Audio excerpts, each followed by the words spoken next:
What's up? Hi, everyone. Long time no talk. Yes, I'm cracking open a bottle of wine. Because we're so happy to be doing this again.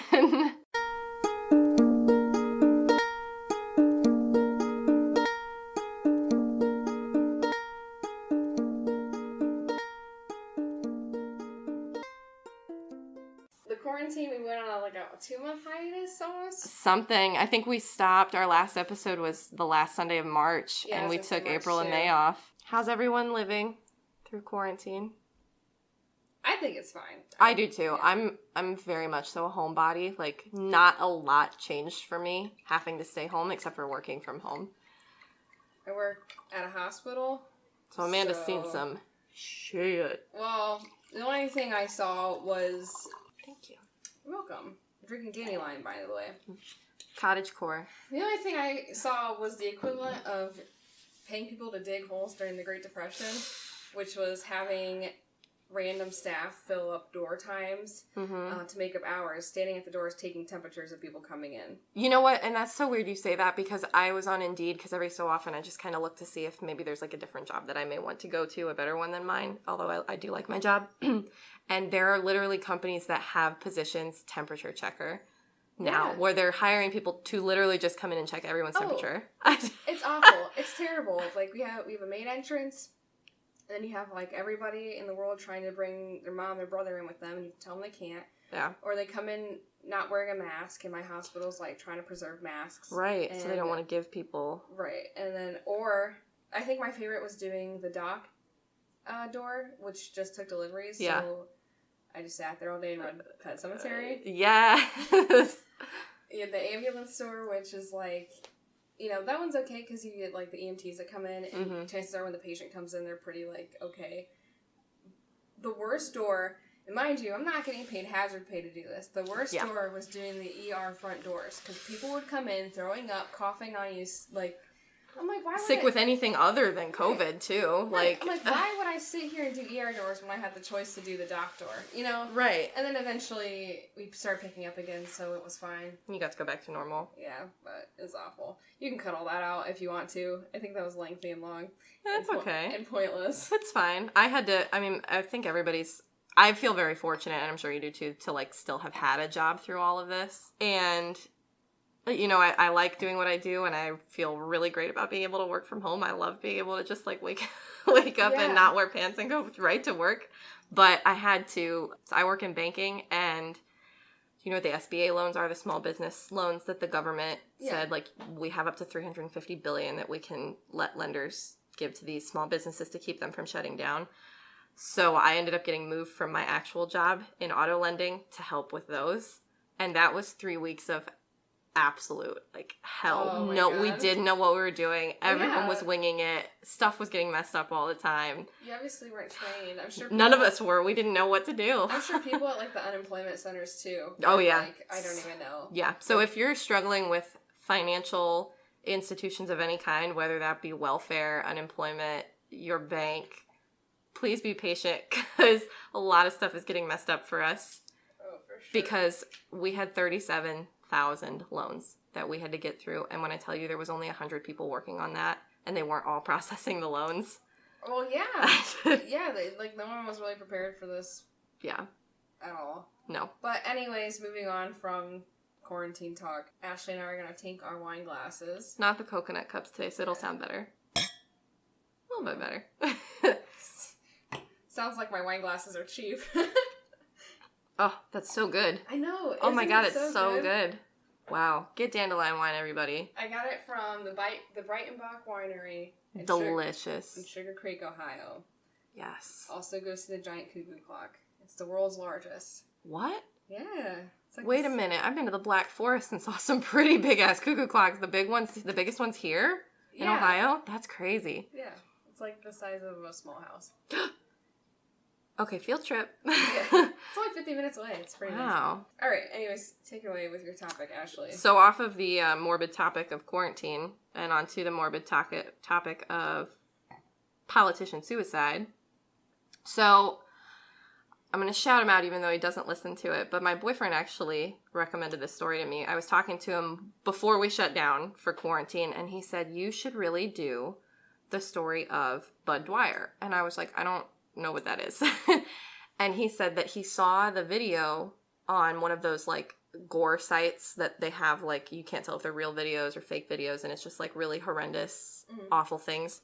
He saw it in middle school, I think, and it turned out to be a true story, and it just stuck with him. Like, watch people die and... Yeah, watch people die or get, like, severely hurt, or, right. like, a lot of people will put the decapitation videos up on there. Mm-hmm. So I found a podcast I could only find one podcast that I really enjoyed listening to on the story, and that was the Time Suck episode on this, which was excellent. Go listen to it. Time Suck? Time Suck, that's the name of the podcast. Time Suck by Dan Cummins, I think is his name, and he's hilarious. I love that name. Yeah, Time Suck. And he's just so funny. But he did a very thorough podcast on this. I got a lot of information from it. I'm riffing because I didn't actually do notes on this because I have listened to and read the story so much that I know it's pretty straightforward. It's not one of those mysteries where you don't know what happened. It's very cut and dry, but it's very interesting, and I think it'll lead to a pretty good discussion. Okay. Bud Dwyer was born in, I believe, Pennsylvania. I know he ended up in Pennsylvania. And there wasn't a whole lot of information that I could find on his, like, young life. He went to school for political science. You know, when he got out of high school, he went to college for political science, graduated with it, and became a teacher for a while and taught history. Then he went to Poland, and everything kind of changed. He saw the Communist Party and how it operated in Poland, and it just disgusted him. He was very patriotic. He was already interested in politics, was already considering it. He was a Republican. And when he came back from Poland, he was like, I can't just stand by and let my country possibly fall into this. So he became representative in the 80s, built his way up. He got voted. He was really popular, got voted into a bunch of different seats, and then eventually became treasurer of state for Pennsylvania. And that's when this story really starts. He was a very honorable man. People really trusted him, and he was starting to notice that there were politicians in Pennsylvania that were not. He saw the corruption happening, and he called them out on it, specifically the governor of Pennsylvania. Okay. He was using state money for, like, personal vacations, was taking his wife on political trips, which is okay, but it has to come out of their pocket, and it was coming out of the state's pocket. Right. And he wasn't out to get this guy, but he was saying, you know what, I'm doing these numbers and this isn't right. Like, we can't do this. Mm-hmm. So he calls the guy out on it. And from there, it was all downhill. At that point, he was kind of like blacklisted, I guess, by the other politicians within the state of Pennsylvania and surrounding areas because they were calling him a rat. Well, that's like what they all do. That's what they all do. There's no, like, oh, yes, we're in it for the people, but they all, you know, take advantage of their positions. And when someone's ready to call them out on it, it's, you know, it's like, well, we have the power to make sure you win or lose, basically. Well, it was even worse than that for Dwyer. Something was happening, even before Dwyer got into office, something was happening within the state of Pennsylvania where taxpayers actually overpaid on some of their tax up to, I think it was a couple $1 million taxpayers had overpaid. And he found this, and he was obviously the treasurer, so he had to take care of it. So he contracted a third-party company to audit and find out exactly how much needed to be repaid and work out a way to repay it to them. He contracted a company that I believe was California-based, and it was a great deal. Everything looked like it was going to check out. It was small business, but there's belief that they were possibly paid off by the other representatives because it came out that Dwyer had bribed them to do the work and to find less money owed to the taxpayer. Exactly. It's all convoluted, and I'm not going to go too much into that because I don't want to misspeak on what may have possibly happened. I'm not a political person, but just know that these politicians were found out by Dwyer to be misusing taxpayers' money, and then suddenly there's this ordeal that he has to handle in paying back taxpayers, and somehow he's then bribing companies to handle it for him. So he gets in trouble for this. Legal trouble is going to trial for this. And he basically hasn't done anything wrong at this point. No, not that they can actually prove. It's all hearsay. The company, yeah, it's just really bad. So he was about 47 years old when he was facing this trial. It went on for a while. He said, I'm innocent, didn't happen, didn't do it. He was facing, I believe, like $300,000 in fines and really, really long jail time. I know you guys have probably seen a lot of politicians recently go to jail for, their sentences are huge, for tax evasion and all that kind of stuff. But then you also have some politicians that have clearly done bad things. And they get away with it. And like nothing comes of it. Yes, but they were sticking this guy between a rock and a hard place. His family was going to lose everything. He had 2 kids and a wife. He was very, very afraid of what was going to happen. They were going to lose, his benefits, his life insurance, all that good stuff. I would never want to be married to a politician. No, I feel you're about to feel real bad for this. Either they're successful and they're corrupted, or they're a decent person. And they risk getting killed or incarcerated wrongfully. Right. Mm-hmm. For doing what they should be doing as a politician. Exactly. Dwyer was, like I said, he was a patriot, and he saw this corruption within Pennsylvania, and it reminded him of Poland and seeing that communist mentality. Mm-hmm. And it scared him, and he just wanted to he, from a young age, wanted to do right by his country, and that's what he was doing. And he couldn't prove his innocence. Like, there was the company that was supposed to be doing the audit for the taxpayers' money backed up this story that he had bribed them. So, which obviously means that those other politicians bribed them to claim that. Exactly. Ugh. Yeah, and it's interesting to me that he even went to trial for this, because I remember in Time Suck, he talks about how everybody knew that governor was like out to get him after Dwyer had outed him for using taxpayers' money. Mm-hmm. And I just don't understand how, I guess I'm not in politics, so maybe that's why I don't understand it, but like how you can know that somebody has a grudge for someone and still believe it when they try to point fingers at someone who's never done anything wrong. Well, I think it's like, yes, the population could have seen this, but that's like what the media decided to cover. Mm-hmm. And also the whole bystander effect. I feel like a lot of people don't want to admit that the system is as corrupted as it is. Yeah. So they just act like it's not happening. I think even Dwyer kind of lived in that fantasy. Like, I think until we get to the true crime portion of this, as if we weren't there already, but I think he started to see in the end that there was nothing he could do to change it, and he kind of felt hopeless. So the trial finally reaches an end, and it really looks like no matter what, he's gonna get nailed with this. Like, there's no way out of it. People were expecting him to resign. It's the night before, like, the sentencing, the actual end of the trial will be delivered, whether or not they find him guilty. And he goes to this press conference, and here everybody is expecting a resignation. He starts talking about the corruption. He starts talking about how there's really no hope if, this sort of thing doesn't change and get weeded out. He picks up an envelope. He starts handing letters to people. They're like, okay, this is it. He's resigning. He hands someone a letter for his wife, a couple other personal people that weren't there. Oh, like goodbye letters? Well, they didn't know that at the time. Oh. So I'm going to pull up, I actually have the video. Oh, yeah. So okay, explain to them what the video is. Yes. So what happened is this press conference was live coverage, as a lot of press conferences are today. And it was being shot by a bunch of different news stations. Everybody was there. They wanted to get this. This was the hot scoop of the time that he was going to be bagged for this. And this is in Pennsylvania. Yes. Like, it's very, local state. Very business. Local. Yeah. Yes. I mean, he's state treasurer of Pennsylvania. They all think he's about to resign because he's about to go to jail for a really long time. So everybody's there. He's passing out these letters. Everybody's like, this is it. He's going to say, I'm stepping down. And then they catch the unbelievable on camera. And this was live. So it happened in real time, and you really only have, a 3-second gap of airtime? Yes. Yeah. And most news stations did take out the horrific part of it.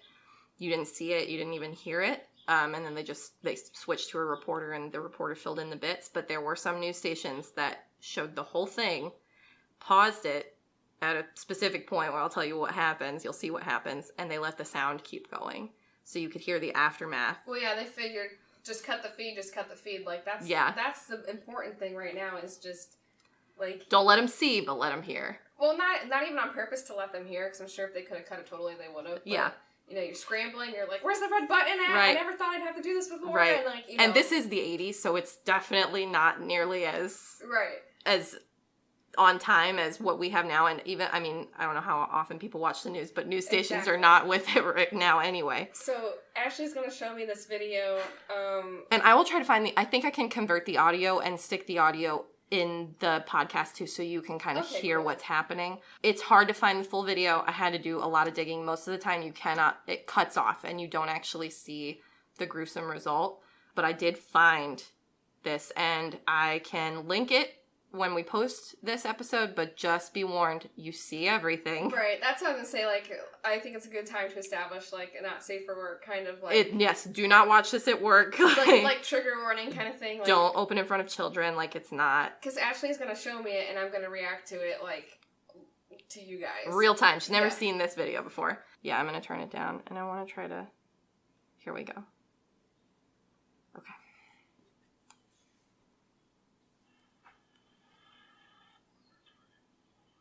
Are those the letters he's passing out? Yeah, so here he's passing out his letters. He looks so calm. And that's why nobody saw Yeah, he this looks coming. so, like, business, like, okay, this one's for you, you get this one, like, you know, business as usual, kind of. That's why everyone thought it was a resignation. But he knew the whole time. He's like... He knew exactly. Oh. It's crazy what people do when they're in shock, you know? Oh my god. Nobody's doing anything. Nobody's noticing. Here they're telling him to stop. Saying stop, stop.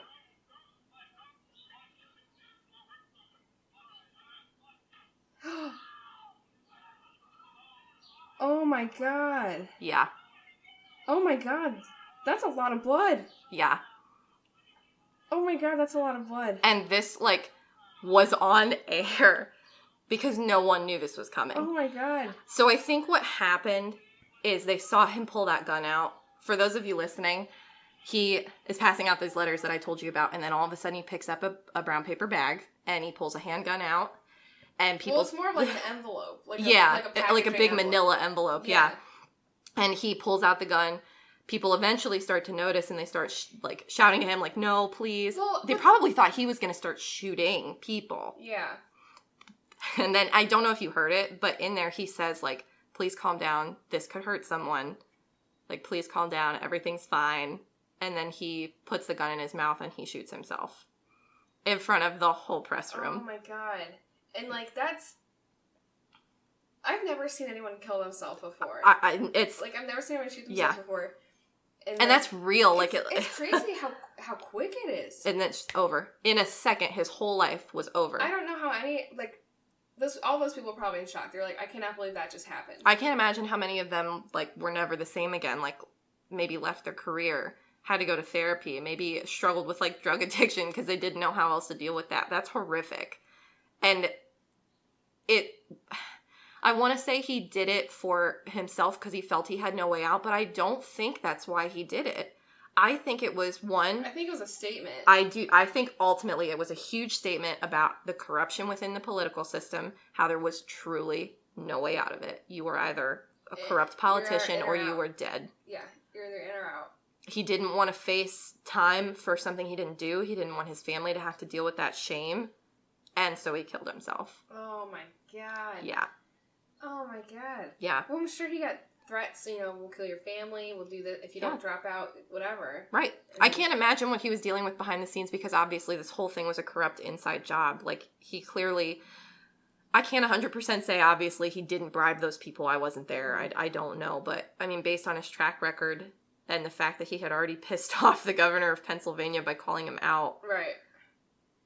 I don't know. It's sad. I'm still dumbfounded by, like, I work in vascular surgery, so, like, everything's very controlled. Like, my doctor knows what he's doing. So, there's this thing we, like, call bloodletting. Yeah. So we make sure, like, if we're doing something with a vein or an artery, we make sure it still has good flow, so we bloodlet. We open it, let it flow for a second. So it doesn't explode. Right. So I've seen, or to make sure there's, like, no air in the veins or whatever. Mm-hmm.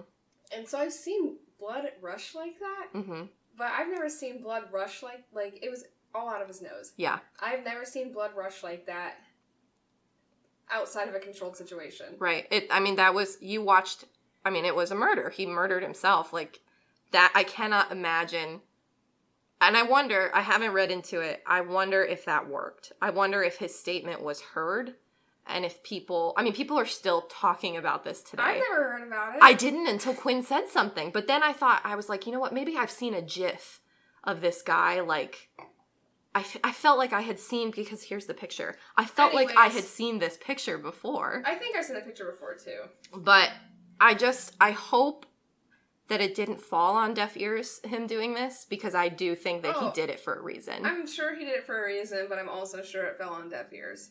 And that's sad, because he, one, shouldn't have felt he needed to kill himself. That's really sad that, I mean, this really successful man with a family was taken down to that. The whole Epstein thing got covered up in a week. Yeah. You know? Like, yeah.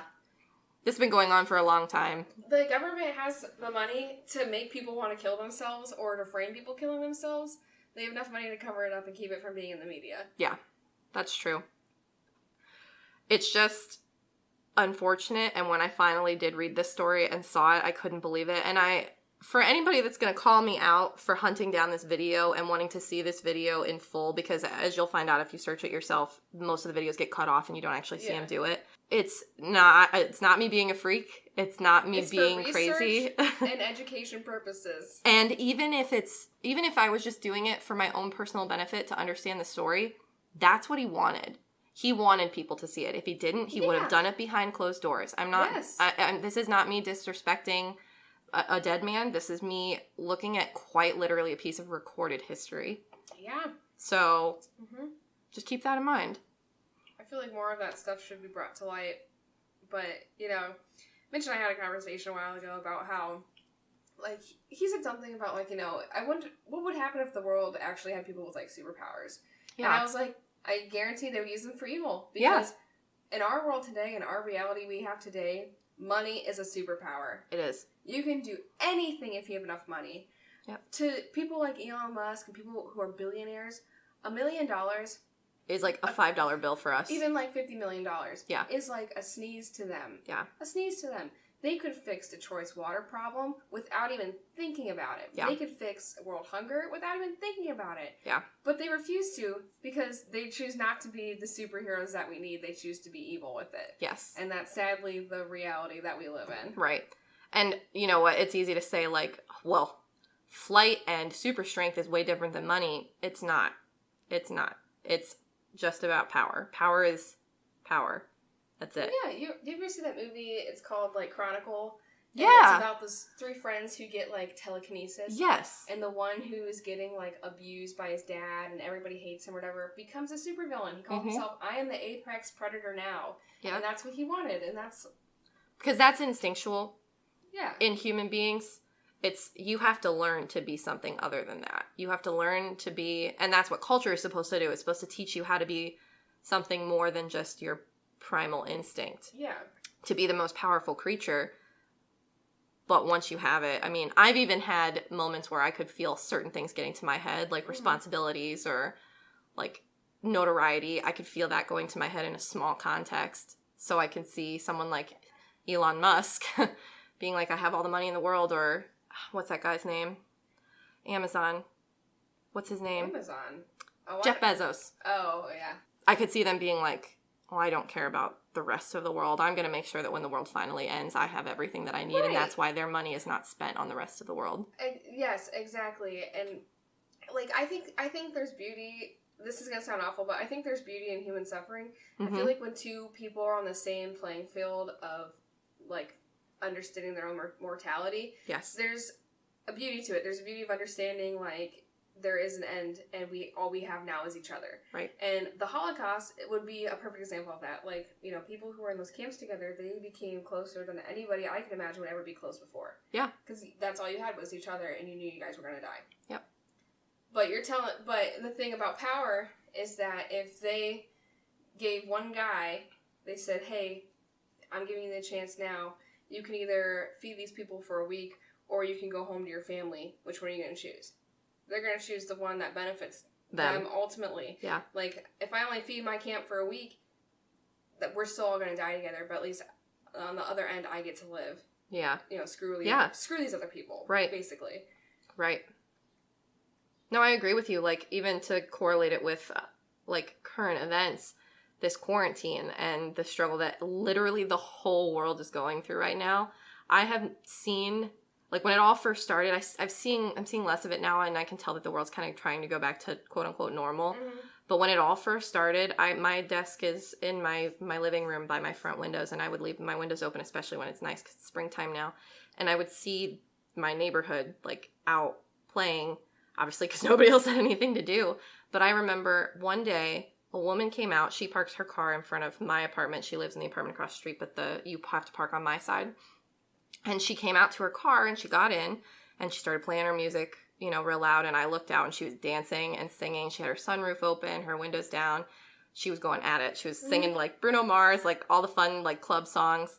And a man walked by and he was like, "Hope you're having a nice day," because he saw her dancing. And she said, "I am. It's my birthday."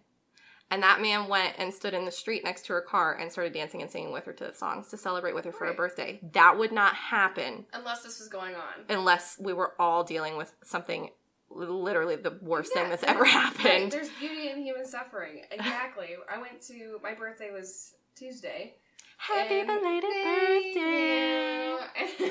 And me and my friends, my other nurse friend, I mean, I'm going to shit for like, oh, yeah, social distancing, whatever. Anyways, we went to Sammy's, and I was just buying some beer because we were, hanging out. She saw that it was almost my birthday. She goes, "Oh my gosh, happy early birthday." And I said, "Oh, thanks." She goes, "What are you going to do?" And I'm like, "Nothing. What else can I do?" And she goes, "Well, maybe just get a bottle of what we have and sit at home."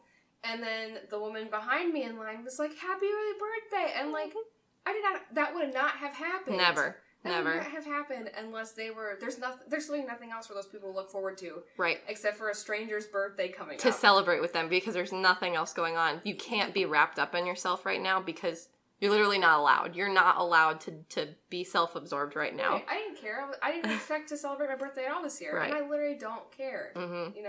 Because there's other things to worry about. Right. But nobody come for Amanda because she's absolutely right. There's beauty in suffering and what's going on. We're not saying things like the Holocaust are beautiful. We're not saying things like thousands of people dying from COVID-19 are beautiful. But what happens to people when they have to deal with hard things is beautiful. That's a good thing. There's an experience that you would have never had unless something bad were to have happened. Exactly. You can be a good person without it, but there is a unity in people going through things together. Yeah. There is. Yes. A bone is stronger when you break it. Mm-hmm. Wow. What an amazing conversation. I knew, and that's kind of why I didn't make this super analytical and super to the point about, what happened and how he got all muddied up, because ultimately, I wanted to talk about why he did it, because that was a much bigger deal. I mean, that was the whole point of the story, and that's why I think he did it, is because he wanted people to have these conversations. Right. I'm totally convinced. I will still go out and vote. Yes. And that's... Sure, I think, one raindrop cannot cause a flood, but the hundreds of billions of them can. Mm-hmm. So I think as long as I put the vote in, it could count towards something. And ultimately, conspiracy theorists, people are like, "Oh, your vote doesn't matter." So what if it doesn't? At least I made an attempt. Right. At least I tried. Voting is very important. You should do it. Even if you feel it doesn't make a difference, you can say that you tried. Please educate yourself before you vote. Don't just vote based off what somebody tells you or off a tweet. Notes. Yes. I look up each candidate for I do the same thing. I do the same thing. And I do it for local elections too. On the topics, I'll research. Because if I don't know it, I don't want to vote on it. I don't want to just make some educated guess. There are a couple times I, for my own, states, treasury, things like that. Local judge. Governor, thing like that. Mm-hmm.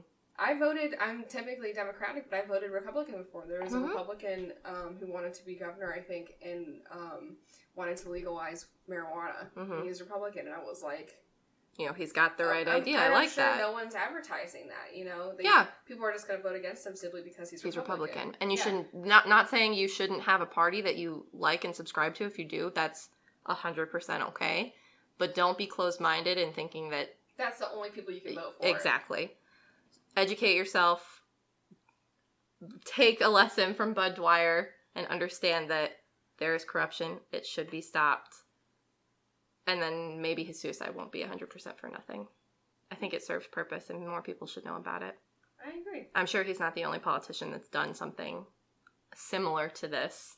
Oh, yeah. In the past. I'm sure. But it gets covered up because...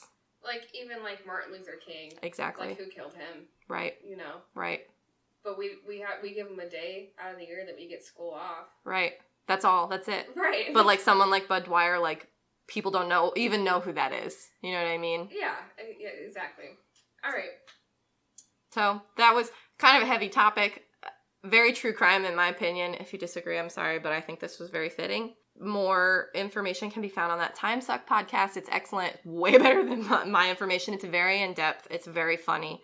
And like I said, I'll put the link to where I found the full video, but just know it comes with a major warning.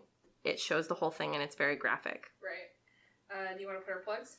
Yes. So we are on a lot of stuff now. We are on Twitter at CITC Podcasts. Whoever has CITC Podcast, get rid of it because I want it. I don't want the plural. What the heck? Who the heck has CITC Podcast? I know. It makes me so upset. Did you look it up? I did. It doesn't look like they've posted anything. So that's why I'm saying give it up. Give it to me. Crime in the Coconut is too long for Twitter, so that's why it's not Crime in the Coconut. We're on Instagram at Crime in the Coconut. Our Gmail is crimeinthecoconut@gmail.com.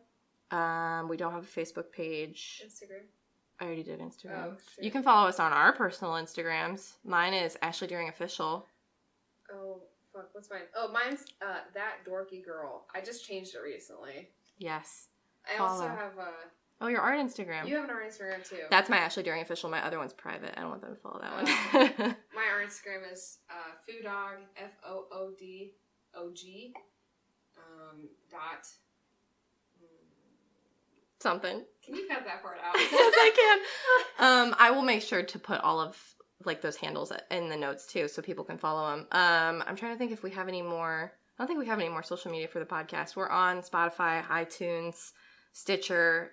We're Anchor based. We are Podbean based, but I'm trying to get everything switched to Anchor because I like their analytics better. We're on iHeartRadio too. We're on iHeartRadio, yeah, which is according to all their commercials, #1 for podcast hosting. So I'm sure a lot of you. I try to look at our analytics on Anchor because it shows you where everybody listens, and I think actually iTunes is our most listened to platform. So I'm surprised. I know. Shout out to all those iTunes listeners. But what are you doing? Leave us some reviews.